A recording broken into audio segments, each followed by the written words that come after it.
Tres hombres privilegiados que abusan de su poder. Creían que las leyes a ellos no se les aplicaban. Una codicia desenfrenada, el deseo de cosas que estaban por encima y más allá de lo que las personas deberían tener. Construyeron un imperio. Transportaban a gran escala cocaína y marihuana. Aviones llenos. Y vieron cómo se derrumbaba. Al final los dos se odiaban a muerte.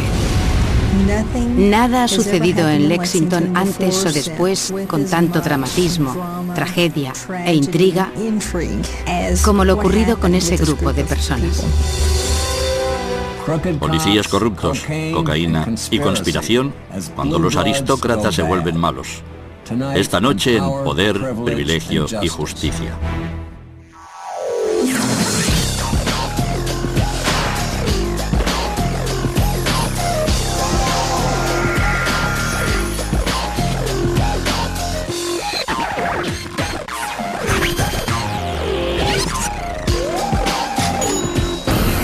Crímenes imperfectos, ricos y famosos. Caída libre.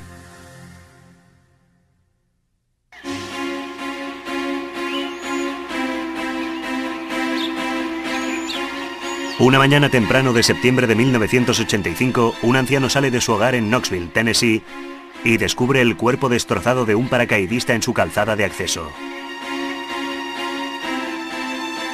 Hay una gran bolsa de lona atada a su cuerpo. El paracaídas, sujeto a la espalda, está sin abrir.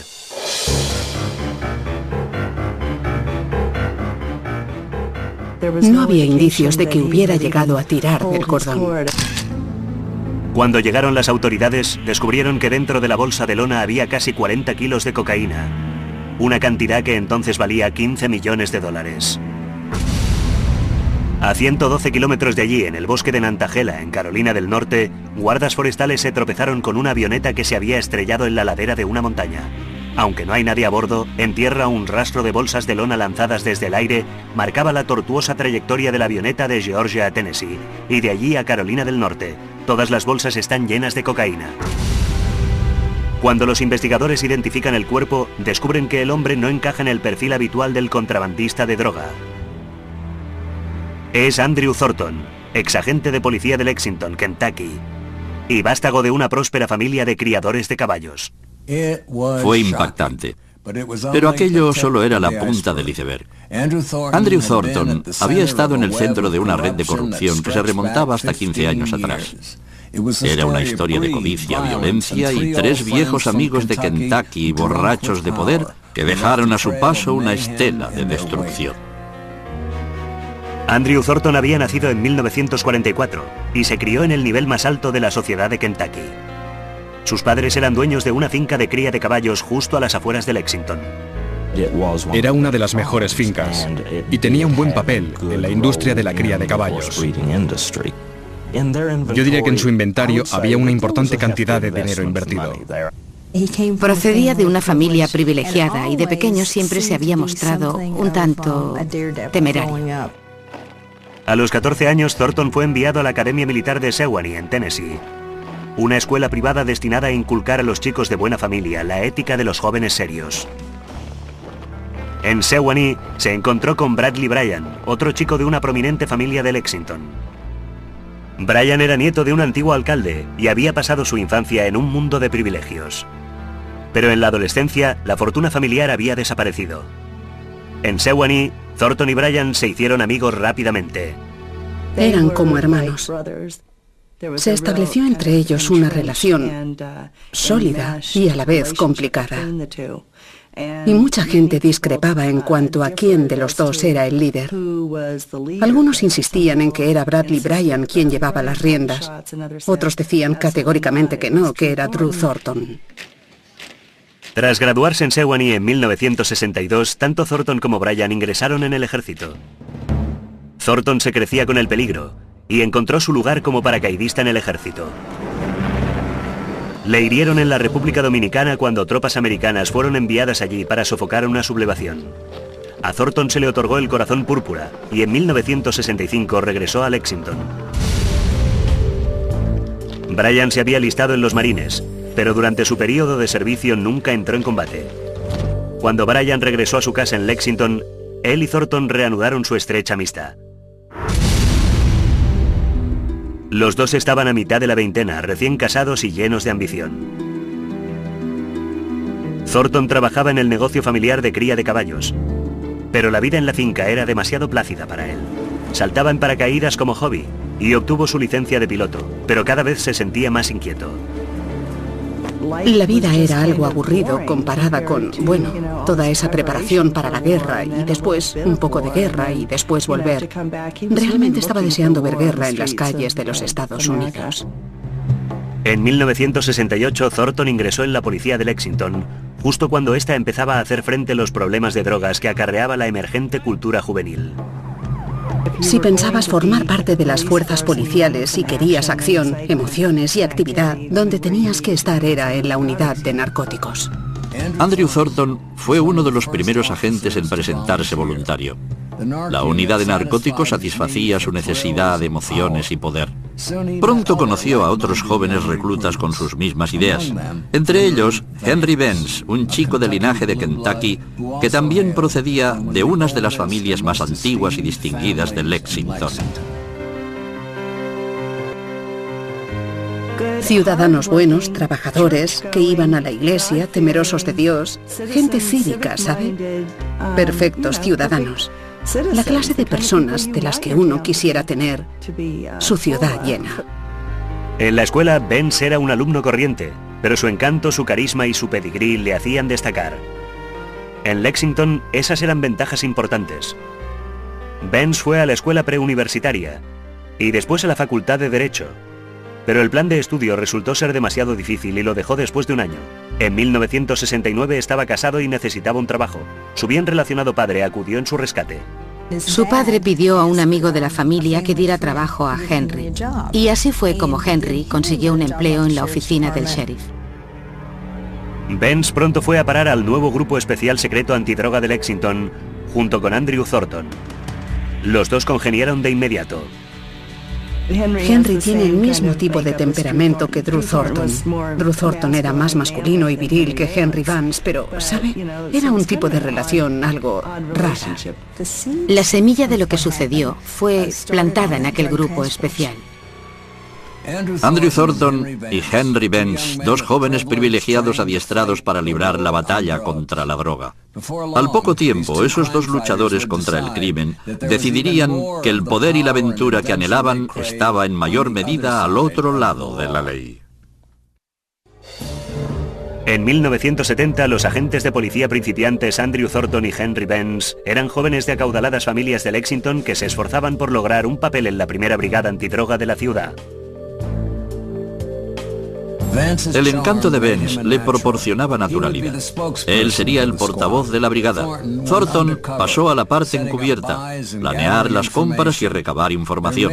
Su misión era sencilla, librarse de la droga en Lexington. Pero la forma de hacerlo era cosa suya. La mentalidad de muchas jefaturas de policía a finales de los años 60 y en los 70 estaba tremendamente influenciada por el cine y la televisión, y luchar contra el crimen era una oportunidad que muchos preferían antes que ser una persona que resuelve problemas en la comunidad o que previene la delincuencia. Luchar contra el crimen denota acción, y la comunidad policial adora la acción. La brigada de narcóticos de Lexington empezó acumulando arrestos. Era la primera guerra contra la droga y no existían muchas reglas, ¿sabe? Los representantes de la ley y las personas de la comunidad no sabían cómo se suponía que tenían que enfocar ese tipo de cosas, por lo tanto había muy poco control. Sin nadie que le vigilara, Thornton pronto empezó a labrarse una reputación. Era un agente brutal y creo que en cierto modo hasta saboreaba la idea de hacer chocar cabezas. No eran solo policías duros, sino que eran policías renegados. Creo que tras haber logrado salir impunes de algo, cada vez se fueron tomando más la justicia por su mano. Si retrocedes y revisas algunos de los documentos, te llevas la impresión de que había personas que consideraban que podían colocar drogas a personas para poder arrestarlas. Pero la cosa no quedó ahí. El policía de Lexington había roto su juramento de proteger al público y se había convertido a su vez en traficante de droga. Drew Thornton robaba la marihuana que le había confiscado a alguien. De repente la droga desaparecía del armario de las pruebas y después él la vendía de nuevo. A Thornton no le hacía falta el dinero, lo tenía en cantidad. Pero lo que sí necesitaba era el estímulo de salir impune de un delito. Era como decir, nadie me puede atrapar, soy más inteligente que nadie y soy más valiente que nadie. Todo ese grupo vivía auténticamente la vida como si nadie pudiera controlarles. El fin justificaba los medios y ellos iban a hacer exactamente lo que querían, cuando querían y como querían. Y nadie podría tratar de impedirlo.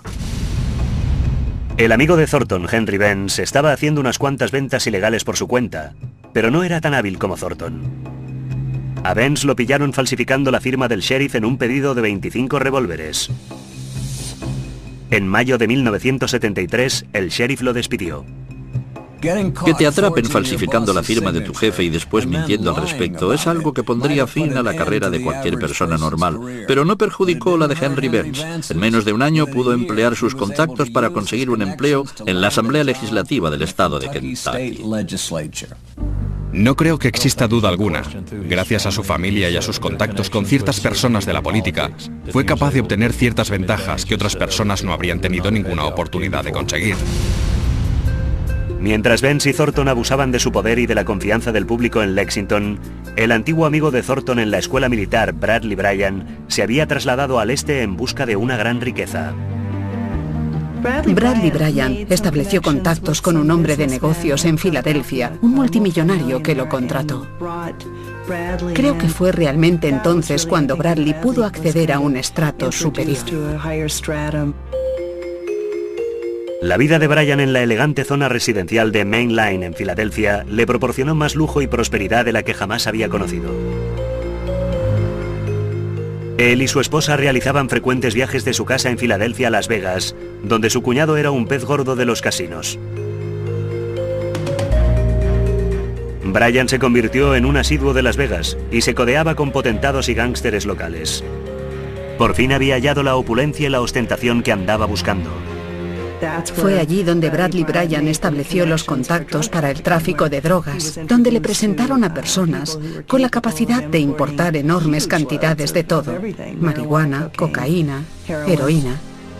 Por separado, Bryan y su viejo amigo Andrew Thornton estaban viendo muy de cerca el mundo del tráfico de drogas. Thornton en el lado de la distribución en Lexington, Bryan en el lado del suministro en Las Vegas. Y ambos estaban ansiosos, Bryan de mucho dinero y Thornton de riesgo y aventura. Y el negocio de la droga ofrecía todo eso. En 1975, Thornton y Bryan unieron fuerzas. Formaron Executive Protection, un servicio de seguridad privada. Oficialmente era una compañía legítima que proporcionaba guardaespaldas a los amigos de Bryan en Las Vegas. Executive Protection tenía un montón de clientes. Contaban con un par de contactos y contratos que fueron lucrativos desde un principio. Pero secretamente, Executive Protection era la tapadera bajo la cual podían adquirir armas y empezar a dirigir su negocio de contrabando. Lo que esa gente empezó a hacer fue involucrarse en el transporte a gran escala de cocaína y marihuana. Aviones llenos, camiones llenos, ese tipo de cosas. Usando su negocio como fachada, Bryan y Thornton comenzaron a montar una organización de contrabando de drogas y armas que a la larga abarcaría 2 continentes, movería toneladas de marihuana y cocaína y daría millones de dólares. Y con la ayuda de varios amigos en altos cargos pasarían años antes de que nadie de Lexington supiera lo que estaba ocurriendo. En 1975, Andrew Thornton y Bradley Bryan estaban creando la organización de contrabando de droga más importante de la historia de Kentucky. En aquella época, el compinche de Thornton en la brigada antidroga, Henry Benz, ocupaba un puesto clave en la Asamblea Legislativa de Kentucky. El apodo que dio Thornton al trío fue La Compañía. Bryan era el hombre de negocios. Sus conexiones eran el dinero con mayúsculas, Las Vegas, la política. Thornton se ocupaba del transporte y la logística. Drew proporcionaba los aviones, proporcionaba las pistas de aterrizaje para que tuvieran un puerto seguro, un puerto franco en Kentucky para importar cargas. Benz estaba en la capital del estado y contaba con una posición ventajosa ante cualquier posible investigación. Gracias a la experiencia de Thornton y Benz dentro de las fuerzas de la ley, contaban con muchos amigos, no solo en la jefatura de policía de Lexington, sino en otras agencias federales, especialmente la DEA. El método era simple. Bryan alquilaba avionetas a través de la empresa tapadera, Executive Protection. Thornton volaba de noche a lugares remotos dentro de Kentucky para reunirse con su contacto. Cargaba el avión con balas de marihuana y después regresaba al aeropuerto de Bluegrass, donde la droga era distribuida a los traficantes. Tenían gente para descargar, ¿sabe? Gente suficiente que esperaba la llegada del avión y tenían un camión esperando.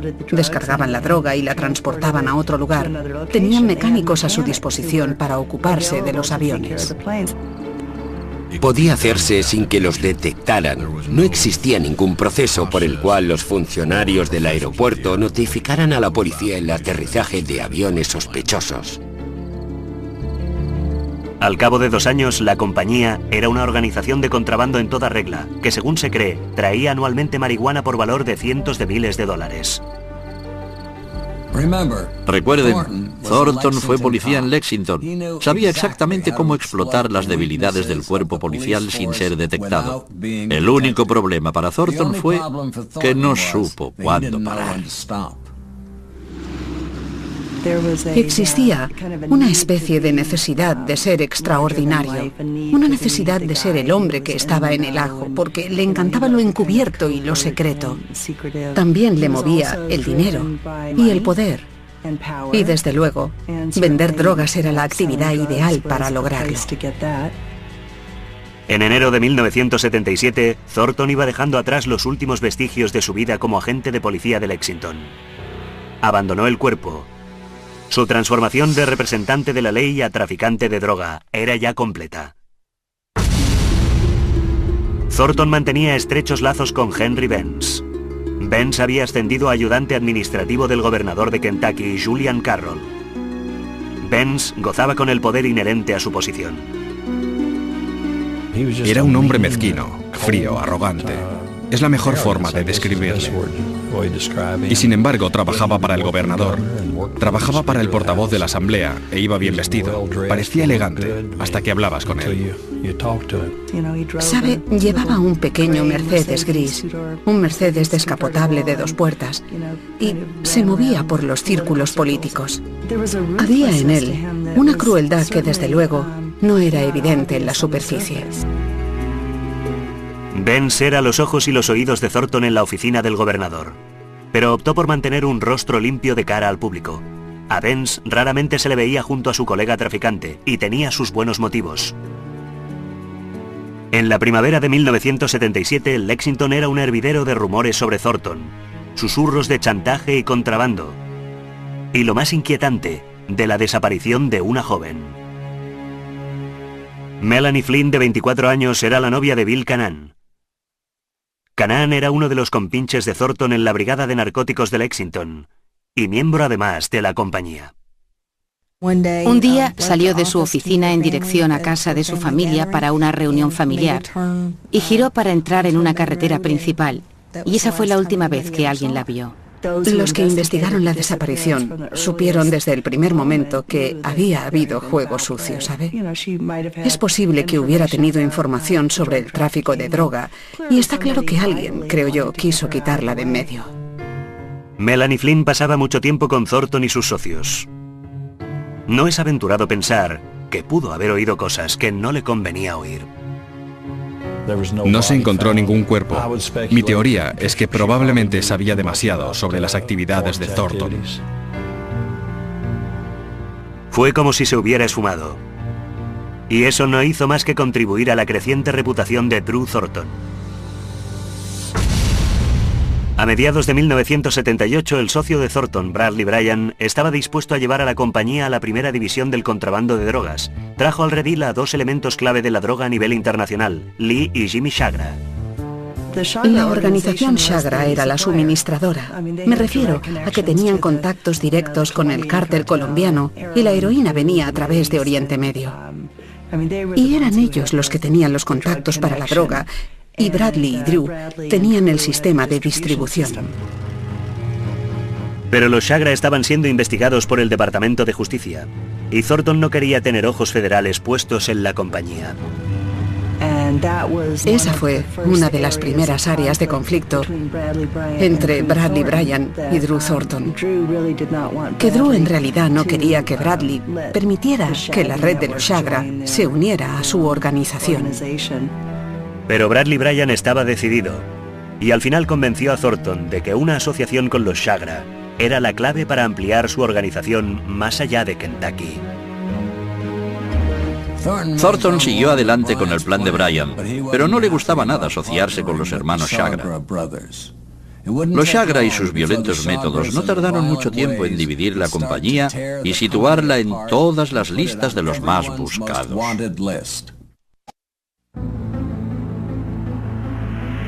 Hacia finales de 1978, Andrew Thornton y Bradley Bryan se preparaban para su mayor aventura hasta la fecha. Volar con 9.000 kilos de marihuana de alta calidad de Colombia a Lexington con sus nuevos socios, los traficantes de droga Lee y Jimmy Shagra. Varios fiscales federales llevaban más de un año investigando a los Shagra y las pruebas contra ellos se iban acumulando. Thornton y Bryan sabían lo desalmados que eran sus socios de Las Vegas, pero ni siquiera ellos imaginaban lo que se avecinaba. El 21 de noviembre, unos pistoleros abrieron fuego contra James Kerr, uno de los fiscales que estaba investigando a los Shagra cuando estaba sentado en su coche. Lo increíble fue que Kerr salió ileso. Después, un mes más tarde, un agresor desconocido disparó mortalmente a Lee cuando estaba en su despacho.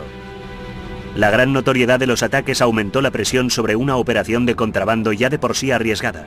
Contra el instinto de Thornton, la compañía siguió adelante con el golpe colombiano. El 10 de enero de 1979, Thornton pilotó el DC-4 de la compañía rumbo al corazón de las selvas de Sudamérica. Regresó a Lexington la noche siguiente con 10 toneladas de marihuana por un valor de casi $2 millones. Thornton tomó tierra en el aeropuerto de Bluegrass, donde su equipo, encabezado por un hombre llamado Mike Kelly, descargó la mercancía. Después, Thornton hizo pilotar el avión hasta un pequeño campo de aviación a las afueras de Louisville, donde fue abandonado. Recuerdo que entonces hacía la crónica policial y una noche oí en la radio de la policía de tráfico que las autoridades federales se habían incautado de un avión en el campo de aviación de Bowman, en Louisville. Las autoridades comprobaron que el DC-4 estaba registrado a nombre de Bradley Bryan, y cuando descubrieron residuos de marihuana en el interior, lo entregaron a la DEA. Pero una vez en manos de la DEA, la investigación se suspendió. La policía estatal empezó a sospechar que la DEA estaba protegiendo a la compañía.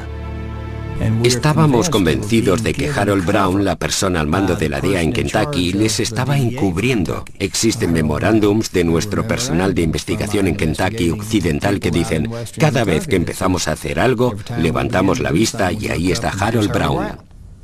Pero Brown tenía respuestas para todo. La explicación de Brown fue que Thornton era un informante, pero su relación planteaba muchas preguntas.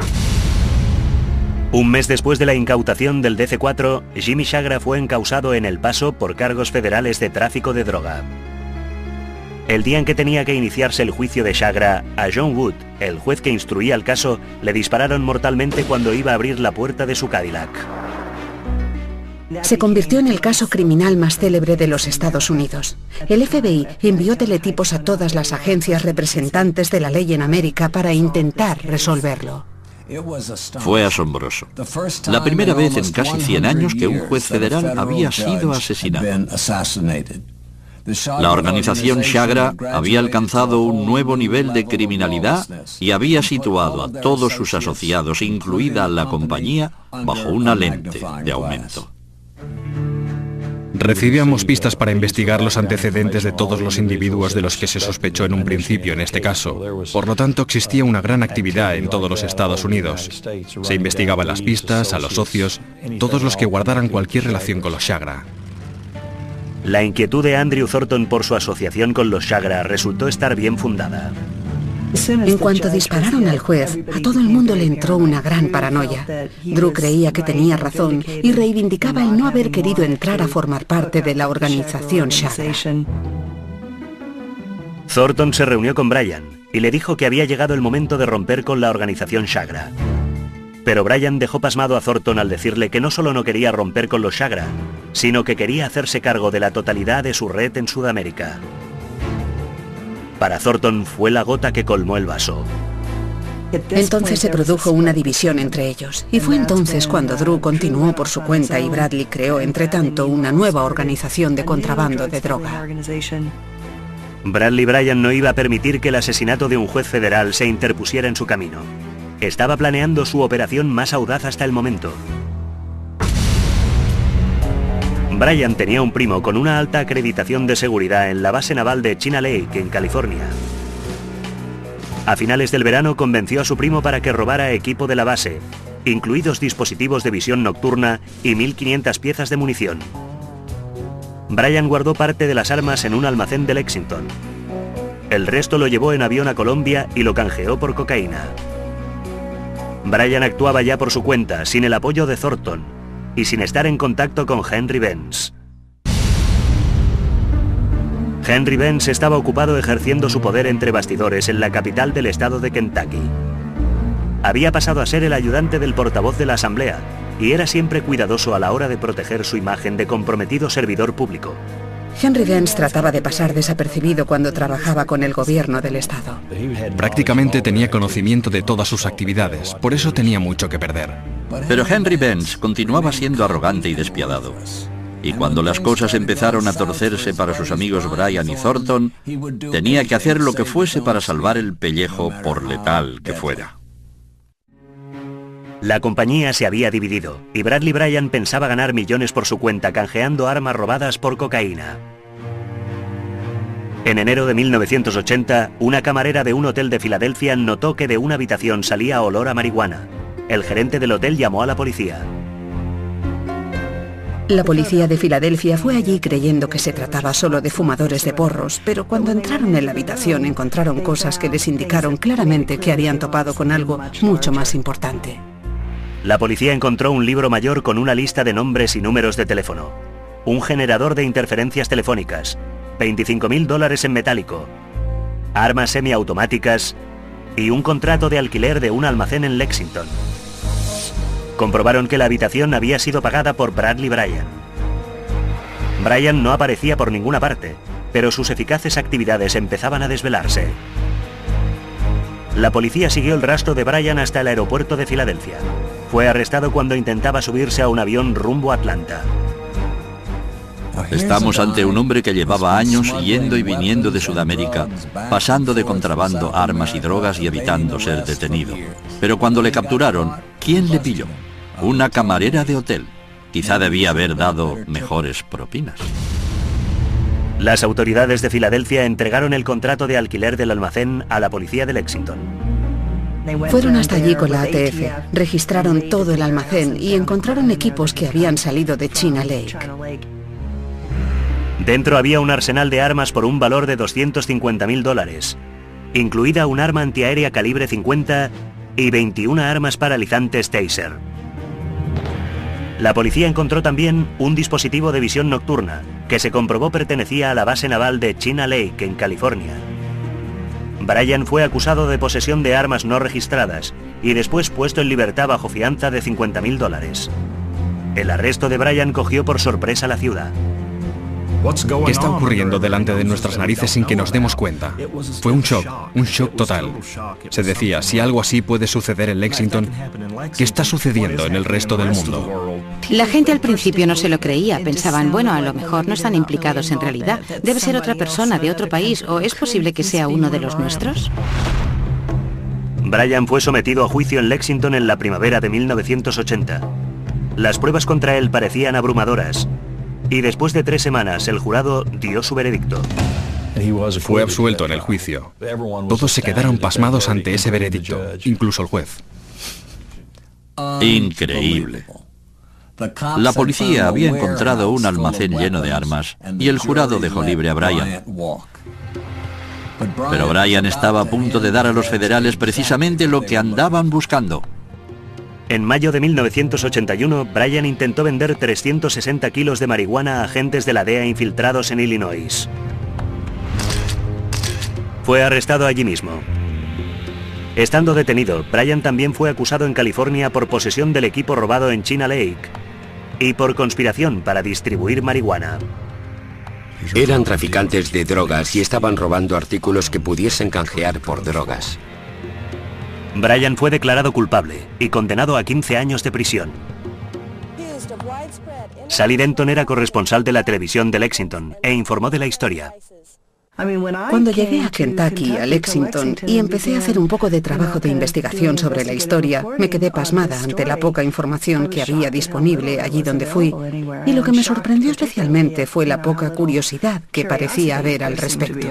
En su celo por capturar a Bryan, las autoridades también han aumentado la presión sobre muchos de sus conocidos o supuestos colaboradores, incluido un buen número de hombres de Kentucky Central. Como resultado de la investigación sobre Bryan, Andrew Thornton fue asimismo juzgado. Los federales le acusaron de conspirar para importar y distribuir marihuana. Pero el ex policía no podía tolerar la idea de verse encerrado y no pensaba correr el riesgo de un juicio. A finales del verano de 1981, Thornton desapareció, pero la historia se iba propagando. La investigación en Filadelfia de Bradley Bryan rápidamente se ha ido ampliando a medida que surgían pruebas de su implicación en la compañía. Se dice que el grupo paramilitar traficante de narcóticos es la red más importante de canje de armas por drogas jamás descubierta en Estados Unidos. Lo cierto es que no consigo recordar otros casos con tantas revelaciones diarias, semanales o mensuales sobre contrabando de drogas o armas. Y nos encontramos de repente diciendo, pero si no es real, no lo es, no es cierto. Y lo era. El lazo se iba tensando, y Henry Benz, por aquel entonces ayudante del portavoz de la Asamblea Legislativa de Kentucky, tenía miedo, y con razón. Uno de los compinches en el contrabando de la compañía, un hombre que podía relacionar a Benz con Thornton y Bryan, estaba en un apuro. Ese hombre era Mike Kelly. Mike Kelly también había crecido en Lexington. Era el experto en electrónica de la compañía y había ayudado a descargar la partida de marihuana de enero de 1979. Mike Kelly estaba en la cárcel en Florida y le esperaba una sentencia muy severa por un cargo de importación de marihuana. Benz temía que estuviera preparándose para llegar a un acuerdo con el fiscal. Y si era así, supongo que pensó que iba a tirar de la manta con respecto a sus actividades. Kelly estaba siendo presionado por el fiscal Eugene Berry para que delatara a sus cómplices. Pero según el agente del FBI Jim Huggins, Benz tenía una solución, y esta involucraba a la esposa de Kelly, Bonnie. Henry convenció a Bonnie Kelly para que fuera a Florida y matara al fiscal. Él proporcionó el arma homicida, le dijo cómo, dónde y cuándo disparar al fiscal, qué hacer con el arma, y le ayudó a fabricarse una coartada. Desde el principio estuvo implicado en toda la operación. Condujo hasta allí llevando un disfraz. Se dirigió a la casa de Eugene Berry una noche. Berry y su esposa estaban viendo la televisión.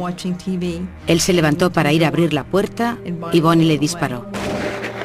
Bonnie Kelly dejó a Eugene Berry yaciendo en el suelo de su casa en medio de un charco de sangre. Durante su huida, Kelly arrojó a un canal el arma que Benz le había dado. Llamó a Lexington desde Florida y básicamente transmitió el mensaje de que estaba hecho. Benz incluso había inventado ya una coartada para Bonnie. La historia era que él y Bonnie se habían visto en Lexington la noche en que habían disparado al fiscal en Florida. Benz, que siempre había caído de pie, imaginó que no tenían nada de qué preocuparse. Se equivocaba. Los investigadores de Florida empezaron a indagar sobre quiénes eran las personas que querían ver al señor Berry muerto. Y empezaron a fijarse en los socios de Mike Kelly. Y fueron a parar de nuevo a Andrew Thornton, Henry Benz y Mike Kelly. Se centraron de inmediato en Bonnie Kelly. Y gracias a la investigación de Florida, no tardaron en arrestarla. Bonnie Kelly fue declarada culpable del asesinato de Eugene Berry y sentenciada a cadena perpetua. A lo largo de todo el proceso, Kelly se negó a proporcionar información alguna sobre la compañía o sobre Henry Benz. Henry Benz y esa gente operaban justo aquí, en Kentucky Central, y sus tentáculos se extendían por todo el país. Y nosotros estábamos buscando cualquier oportunidad de hacer algo constructivo al respecto. Pero nos producía un gran sentimiento de frustración saber que prácticamente estaban saliendo impunes de aquello. Benz creía estar a salvo de los federales. Y Thornton creía que había sido más listo que ellos. Desde 1981 no había parado de volar de un escondite a otro por todo el país. Pero la suerte de Thornton y Benz estaba a punto de agotarse.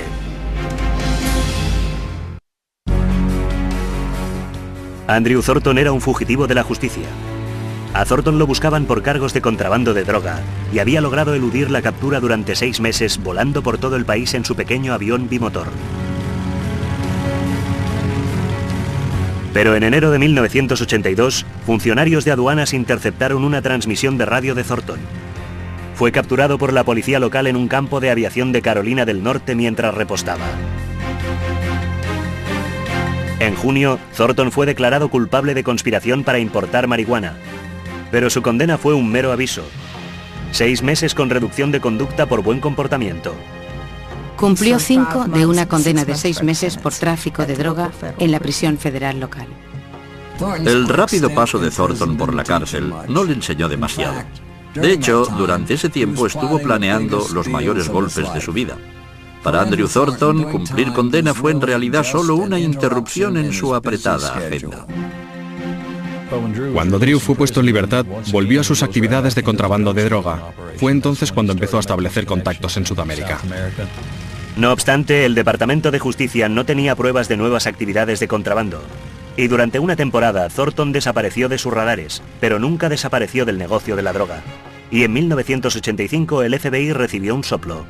Thornton estaba implicado en una operación de contrabando de cocaína y basándonos en los datos del informante, habíamos abierto un caso. Se introdujo de lleno en el cártel de la cocaína en Colombia. Tenía un suministro ilimitado de cocaína que podía traer al país y era todavía más importante de lo que había sido antes. En el curso de los meses siguientes, Thornton estuvo planeando su operación, pero no sabía que las agencias federales le estaban vigilando. A mediados de septiembre, Thornton pilotó un avión rumbo a Sudamérica. Hay quien dice que ese último vuelo suyo iba a ser realmente el último vuelo, que esa era su tentativa personal. Thornton pilotó su bimotor Cessna de Lexington a Colombia. Lo cargó con 90 kilos de cocaína con un valor de más de 37 millones de dólares. Thornton después puso rumbo de regreso a los Estados Unidos. Creía que estaba en casa y libre. Pero según Sally Denton, agentes federales le estaban siguiendo el rastro. Le estaban siguiendo. Los tenía encima y él lo sabía. A Thornton le entró el pánico. Decidió eludir la captura deshaciéndose del avión, pero quería salvar su carga. Thornton se pasó al piloto automático y empezó a arrojar al vacío bolsas de lona llenas de cocaína. Después se ató al cuerpo la última bolsa de lona con 36 kilos de cocaína y saltó al cielo, tal como había hecho 1 millar de veces antes.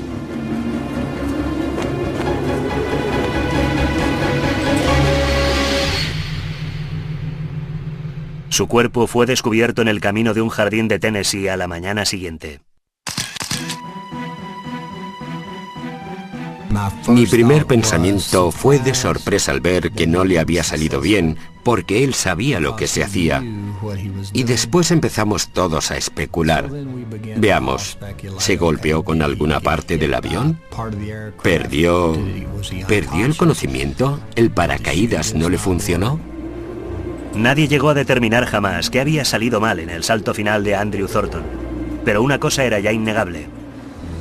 En 1985, todas las dudas que habían suscitado las actividades de Drew Thornton quedaron despejadas porque había caído del cielo con 36 kilos de cocaína atadas a la cintura con una correa. Andrew Thornton estaba ya muerto. Bradley Bryan estaba en la cárcel. La compañía había dejado de existir. Pero para Henry Benz, el único miembro que quedaba de la impía Trinidad, la historia no había terminado. En diciembre de 1986, Bonnie Kelly estaba en la cárcel por el asesinato de Eugene Berry, un crimen que el agente del FBI, Jim Huggins, sospechaba que Benz había ordenado y para el que había proporcionado el arma. El estatuto de limitaciones para presentar cargos contra Benz estaba a 5 semanas de expirar. Parecía que Benz iba a salir airoso con su pantomima de entregado servidor público. El agente especial Huggins sabía que tenía una posibilidad de entregar a Benz a la justicia para siempre. Bonnie Kelly se había negado a hablar con nadie en Florida, así que decidí bajar allí con otro agente y convencerla de que hablara con nosotros. Y ella decidió que esa era, como dijo después, una forma de sobrellevar lo que había hecho. En enero de 1987, la historia de Kelly fue presentada ante un jurado. Kelly testificó que Benz había sido el cerebro de todo el asunto y que él le había dado el arma para que matara al fiscal. Eso fue suficiente para imputar a Henry Benz por proporcionar el arma usada en el asesinato de Eugene Berry. Pero Huggins aún necesitaba el arma como prueba, el arma que Bonnie Kelly había arrojado a un canal 5 años antes. Con su ayuda salimos en busca del arma homicida, y ella nos condujo hasta un canal en el que creía haber echado el arma la noche de autos. Y empleamos un equipo de recuperación que tenía un electroimán.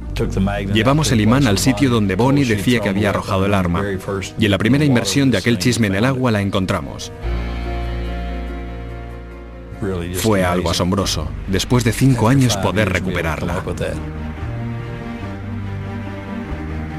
Benz fue declarado culpable en octubre de 1987 y fue sentenciado a 15 años de cárcel.